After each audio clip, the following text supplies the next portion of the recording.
Ջան ջեմ տեսել։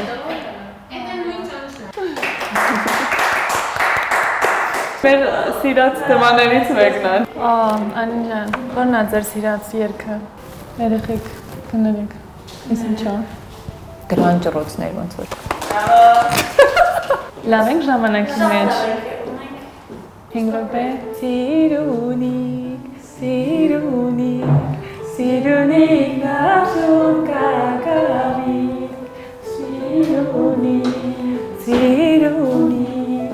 Սիրունիկ նաշուն կակավի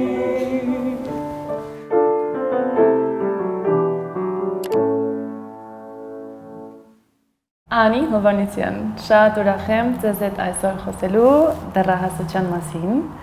Դուք հոգեբան եւ հոգեթերապևտ եք։ Եվ այս թեմա իհարկե շատ հետաքրքիր թեմա է։ Մենք միշտ հիշում ենք, երևի բոլորը մեր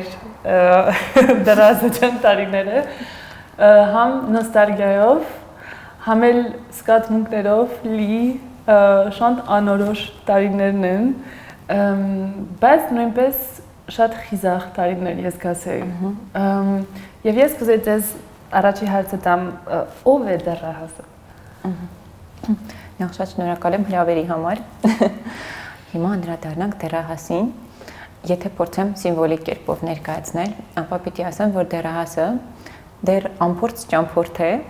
ով պայմանական ասած իր մանկության դարաշրջանից, ժամանակաշրջանից ճամփա է ընկնում, որպեսզի գնա չափահասների դարաշրջան։ Այդ դեռահասության շրջանը փոքրիկ կամուրջ է, որը կապում է մանկությունը, միացնում է չափահասության հետ։ Բայց սովորաբար կամուրջ ասելիս մենք ավելի այսպես հարթ ճանապարհ ենք պատկերացնում, իսկ իրականության մեջ դեռահասությունը ինքը շատ լաբիրինթային ճանապարհ է, ու դեռահասը բավականին անփորձ, բայց այդ այն ճանապարհն է, որը անցնելով ու որը հաղթահարելով ինքը պիտի ձեռք բերի հմտություններ, գիտելիքներ, փորձառություն, որը իրան իրավունք եւ կոմպետենտություն կտա կոչվելու հետագայում չափահաս։ Ինչու է դեռահասը իրան անգամ անվստահ զգում։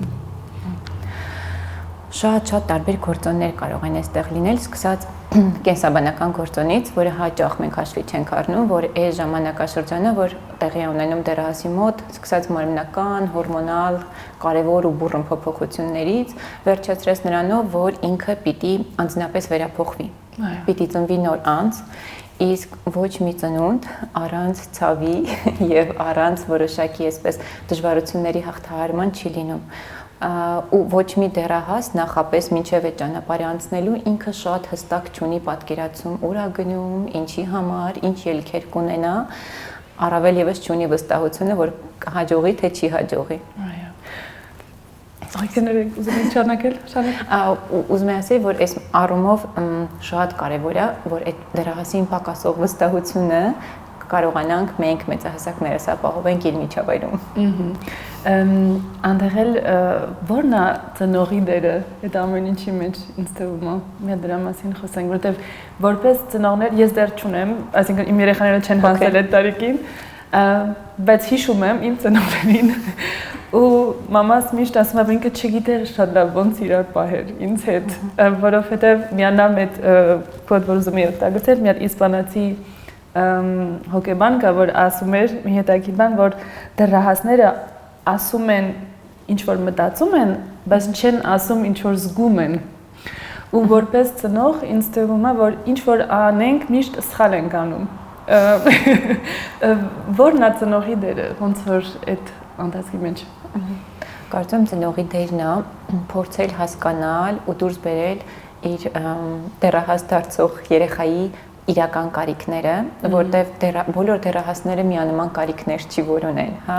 ու անգամ օրվա փոփոխությունից էլ չեմ ասում, այսպես տարիքային ամեն տարվա փոփոխությունից հստակ ու արագ են փոփոխությունները լինում, շատ կարևոր է ճանաչել այդ փոփոխությունները, ճանաչել փոփոխված կարիքները, որտեղ ինքը դեռահասը երբեմն դժվար է նույնականացնում իր այդ կարիքները։ Ուզում եմ, չեմ ուզում։ Ինքը միաժամանակ երկակի վերաբերմունք ունի երևույթների նկատմամբ ու դրա համար մտքերը, հույզերը ու վարքը այսպես սահուն մեկը մյուսին չեն պայմանավորում։ Այս փոփոխականության մեջ ամենակարևորը ծնողին փորձել մնալ կայուն, որտեղ եթե ինքն էլ է ենթարկվում է տատանումների, բավականին բարդ է լինում։ դեռահասը ինքն էլ կայունության կարիք ունի, ծնողն էլ կայունության կարիք ունի ու այս դեպքում կարևոր է որ ինքը ընդունի որ մտել են մի շրջափուլ, մի ժամանակաշրջան, որը լի է անկանոնություններով, որոշակի գուցե տարօրինակություններով, համեմատության ավելի վաղ շրջանի հետ, լի է լիքը հույզերով, ոգևորության, անզորության, բարկության, երբեմն կլինեն այսպես խնդիրներ, դժվարություններ, որոնց հստակ ելքեր ծնողն էլ չի պատկերացնի այդ իրավիճակում ու լավագույն ելքն ու լուծումը կլինի այն, որ ցույց տա դեռահասին, որ գիտեմ քեզ դժվար է, չգիտեմ ինչը կօգնի, բայց քո կողքին եմ, քո հետ եմ։ Այդ այսինքն կարևոր փաստա որ ինքը երեխան ոնց որ սիրի ու բահի նույնպես այդ կապը։ Այո, ոնց որ այդ կապ իր հետ, բայց Փինդ ոնց դուք ասում եք ստաբիլ մարդը լինի իր կողքը, որ ինքը կարողանա այս կոմենկոմ իր մեջը եւ իրան մանգալով ոնց որ գնալ իմանալ որ օքեյ ոնց որ ծնողները ստեղ են։ Այս պարադոքսը նաև ծնողների մոտ կա, շատ խոսվում է այն մասին, որ դեռահասության տարիքում արդեն դեռահասները ավելի հակված են դեպի հասակակիցները ու իրապես այդ հետաքրքրվածությունը մեծապես կա ու անգամ օրվա ժամանակահատվածի մեծ մասը կնախընտրեն ընտրության հնարավորության դեպքում անցկացնել հասակակիցների հետ ու երբեմն ծնողները իրենց մերժված ու անկարևոր են զգում, մտածելով, որ արդեն անցավ այդ ժամանակաշրջանը, երբ իրենց կապը կար երեխայի հետ, հուզականությունը կար, բայց սա բոլորովին այդպես չի, այսինքն ծնող երեխա կապը միևնույնն է շարունակում է իր կարևորությունն ու դերն ունենալ, անգամ եթե արտաքին այդ դրսևորումները չեն պահպանվել, որտեղ ոչ թե հարաբերությունն է տուժում, այլ հարաբերության ձևն է վերափոխվում։ Այս թեմա ծնողի համար շատ դժվար է նույնպես այդ պատկերացնել որ իր երեխան որ ուզում է իր հետ լինել, իր հետ շատ բաներ անել, ապրել, միանգամից այդ կարիք ունի իրանից հեռանալ, բայց շատ կարևոր ճանապարհ է դիթողի, որ ինքը այդ անի, որ իրան գտնի։ Ու այս նույնքան որքան որ ցավոտ կարա լինի երեխայի ու դեռահասի համար այդ սեպարացիան, նույնքան ծնողներն են ապրում այստեղ այդ ցավը, որտեղ մենք էլ որպես ծնող ունենք կապվածության կարիք, ու մենք էլ շատ ցնցվում ենք այդ կապից, ու մեր համար էլ կարա դժվարություն լինի։ Դրա համար առաջին հերթին, եթե մենք մեր ներքին այդ հուզական դժվարությունը հաղթահարենք, ավելի հեշտ գործ կունենանք երեխայի հուզական դժվարությունների հետ։ Իհարկե։ Ես կարծում եմ, որ մենք ճիշտ ասած շատ ինֆորմացիա չունենք սրա մասին։ Այսինքն մեզ որպես ծնող չենք սովորացնում այդ ամեն ինչը, ու շատ հաճախ որ հասնում ենք այդ տարիներին, մի ձևի բավականին գործիքներ չունենք, որ կարողանանք դրան ավելի իմաստուն վերաբերվել եւ օգնենք ավելի շուտ կամ մեր խնդիրների այդ անտածքի ոնց որ մասին կենտրոնանանք։ Բարեբախտաբար ժամանակային առումով հիմա քիչ ավելի շատ ինֆորմացիա կա հասանելի, բայց իհարկե դժվար է լինում զատել որ ինֆորմացիայի վրա հիմնվել, որն է ճիշտ աղբյուր, որին չհենվել, ու ինձ համար այս իմաստով շատ ուրախալի մի հատ օրինաչափություն եմ դիտարկում, որ դեռահասները իրենք գտնում են ելքը ու օրինակ չգիտեմ, կարող են մամային խնդրել կամ համոզել, որ իրանք գնան հոգեթերապիայի ու սենց կողքից էլ մամային կարան բերեն կամ պապային, որ ոնց որ կողքից ինչ որ մեկը իրանց պատմի ինչ է տեղի ունենում իրենց հետ, որտեղ երբեմն կամ իրենց ասվածը չի ընկալվում կամ չեն կարողանում ճիշտ նկարագրել ինչ է տեղի ունենում, բայց այդ նույնականացումը ու ճանաչումը, որ ճգնաժամային տարիք է, ճգնաժամային փուլ է, շատ կարևոր է հասկանալ, հակառակ դեպքում այդ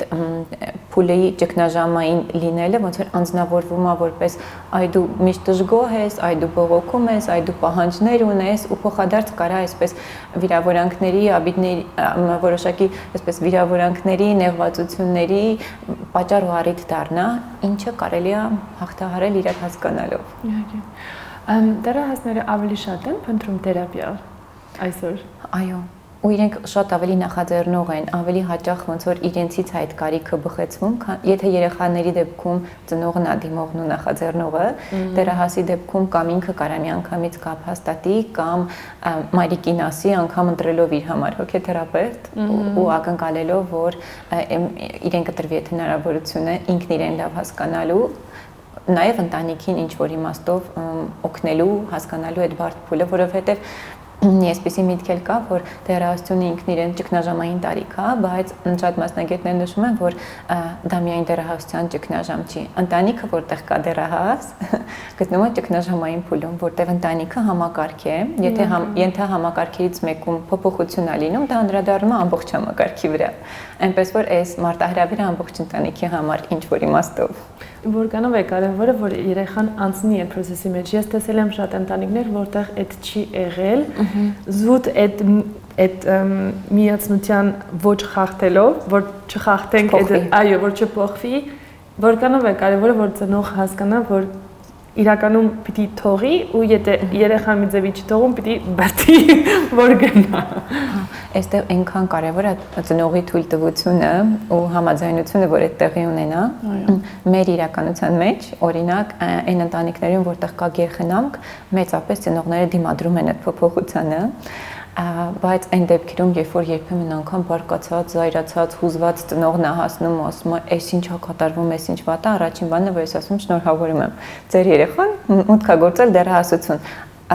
Այդ արդեն հաջողություն կարելի է դիտարկել, ճիշտ է, ինքը դժվար ընթացող process է, բայց միանշանակ արժի դա տեղի ունենա հենց դեռահասության փուլում, կամ հետաձգվի ու ավելի չափահասության շրջանում փորձի չափահասը լուծել դեռահասության չլուծված խնդիրներ։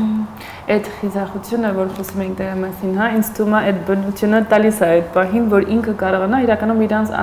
առանձնացնել այդ ընտանիքը, դա ինչ որ լինի, ոնց որ իր կոմունիտետը, հա, հեշտ չի։ Ես հիշում եմ օրինակ, որ ես որոշեցի այդ տարիները գնալ դրսում սովորելու, իմ պապաս մեղացել էր, այսինքն զուտ կար ու ինձանից շատ ուժ վերցրեց ասել տեսնում եմ, որ գոհ չես,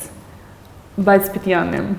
որովհետև որ չանեմ, ուղղակի ես չեմ իմանա ինչ եմ ուզում։ Այսինքն այն խիզախությունը պիտի մենք փորձենք որպես ծնող տեսնենք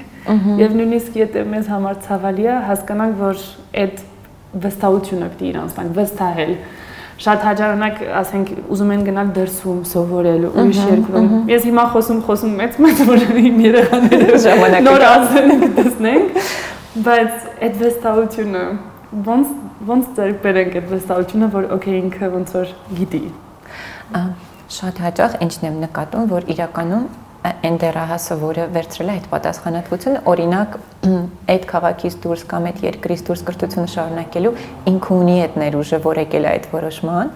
բայց ծնողական տագնապները ու անհանգստությունները հաճախ խանգարում են, որ ծնողն էլ դա տեսնի։ Այս դեպքերում ու այս բարականերում աշխատանքը ոչ թե այդքան ուղղված է լինում դեռահասին, ինչքան ծնողին ճանաչելու դուրս բերելու իր տագնապները ու ինչ որ իմաստով դրանք չպրոյեկտելու ու չփաթաթելու դեռահասի ուսին, որովհետև դա իրենն է, հետևաբար ինքը պիտի պատասխանատվություն կրի դա հաղթահարելու համար։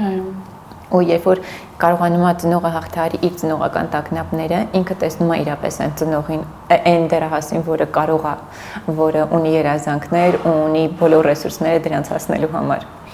Ու ասենք, որ ինձ թվում է, չգիտեմ, եթե միշտ այդպես է, բայց իմ փորձով հետո գալիս է մի տարիքը, որ մենք հետ են գալիս ընտանիքին։ Այսինքն անում ենք այդ ճանապարհ, հասկանում ենք ինչ ենք ուզում, ով ենք, ոնց ենք ուզում, եւ հետո հետ են գալիս։ Անպայման այդ պայմանական ու թվացial բաժանումը, որ տեղի է ունենում ծնողներից, ինքը ժամանակավոր մի բան է ու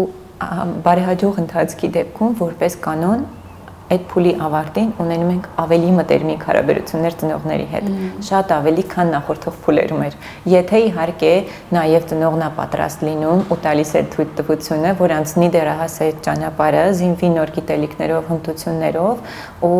միասին կառուցեն նոր հարաբերություններ, արդեն մեծը մեծի հետ։ Այսօր նույնպես դեռահասերի մոտ տարբեր արդիական հարցեր կան, հատկապես գենդերի հետ կախված, որ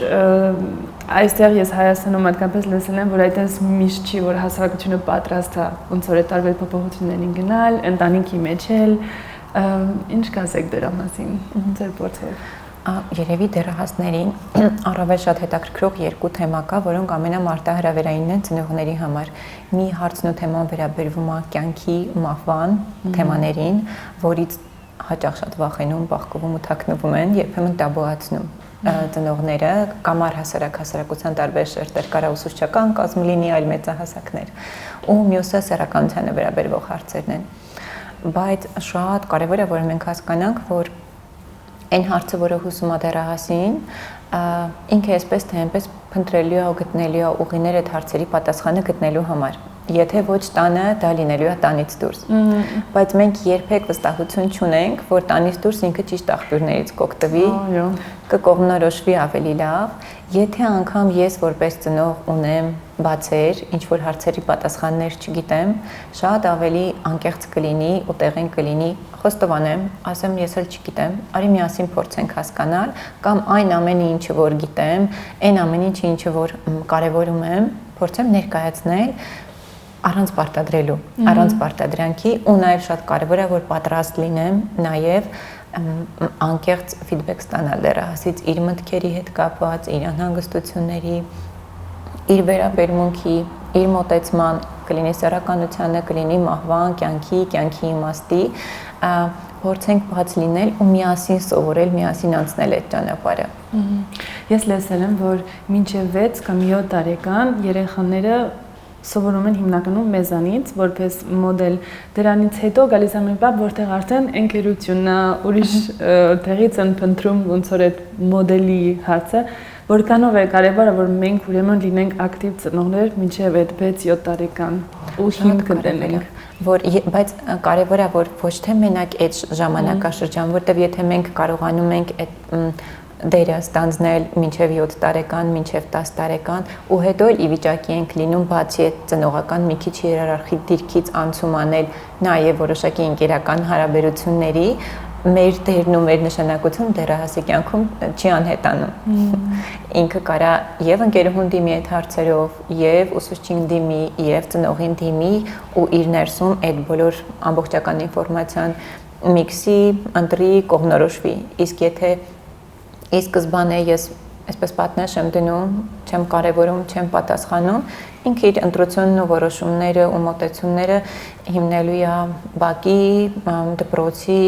համացանցի, որտեղ բացի իրական ինֆորմացիայից լիքը աղճատումներ ու աղավաղումներ կան այդ ինֆորմացիաների վրա։ Մեկ մեր հյուրերին հարցնում մի վերջին հարց բոլորին, որ դուք կիսվել մեզ հետ մի ստեղծագործությամբ, թող լինի գիրք, դե երաժշտություն, դե արվեստի գործ, որ ձեր կյանքը փոխել է։ Իմ կյանքը փոխել է։ Չգիտեմ որքանով է փոխել թե չէ, բայց ավելի մեծ տարիքում եմ մի ստեղծագործություն հիշեցի Խատուտիկի գինի։ Ինքը շատ կապ ունի դեռահասության շրջանի հետ նաև։ Այդ ստեղծագործություն խորհուրդ կտայի ծնողներին կարդալ այդ ստեղծագործությունը, մենք անգամ բեմականացված ներկայացում ունենք, որը բավականին էլի հաջող է։ Խորհուրդ կտայի այդ միասին նայել, միասին ընթերցել դեռահասների հետ, որտեղ ես կարդացել եմ ավելի մեծ տարիքում, բայց այդ ինձ օգնել է վերադառնալ այդ շրջան, դեռահասություն, ու ինչ որ բաներ կան այնտեղ երբեմն դժվար, երբեմն շատ ռեսուրսային, որ ես չէի նկատել։ Նորից վերհիշել եմ, վերցրել եմ ինձ հետ ու շարունակում եմ իմ ճանապարհը։ Գուցե մյուսներն էլ օգտակար լինի։ Շատ շնորհակալ եմ եւ շատ շնորհակալ եմ ձեր ժամանակի համար եւ շատ հետաքրքիր զրույցի համար։ Ես էլ եմ շատ շնորհակալ ու շատ հաճելի էր։ Նմանապես, ուրիշ։